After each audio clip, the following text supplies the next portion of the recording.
बहुत समय पहले एक नगर में वीरवती नाम की राजकुमारी रहती थी। वह 7 भाइयों की इकलौती बहन थी। जब उसकी शादी हुई तो पहली बार उसने करवा चौथ का व्रत रखा। सुबह से ही उसने कुछ भी नहीं खाया पिया और चांद का इंतजार करने लगी।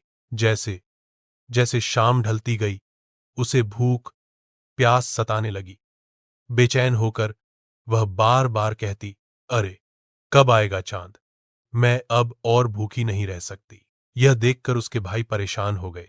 वे अपनी बहन से बहुत प्यार करते थे।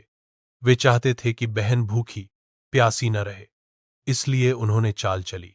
पास के जंगल में जाकर उन्होंने एक पेड़ पर दीपक जलाया और छलनी के पीछे रखकर बोले, बहन देखो, चांद निकल आया है, अब तुम व्रत खोल दो। वीरवती ने आसमान की तरफ देखा और सच मान लिया कि चांद निकल आया है। उसने तुरंत पानी पीकर व्रत तोड़ दिया। लेकिन जैसे ही उसने व्रत तोड़ा, थोड़ी ही देर बाद उसे यह दुखद समाचार मिला कि उसके पति राजा बीमार पड़ गए हैं और मृत्यु के करीब हैं। यह सुनकर वीरवती रोने लगी। तब उसकी सास ने समझाया, बेटी, तुमने धोखे में व्रत तोड़ा है, यही कारण है कि ऐसा हुआ। यदि तुम सच्चे मन और नियम से करवा चौथ का व्रत रखो तो तुम्हारे पति की आयु फिर से लंबी हो सकती है।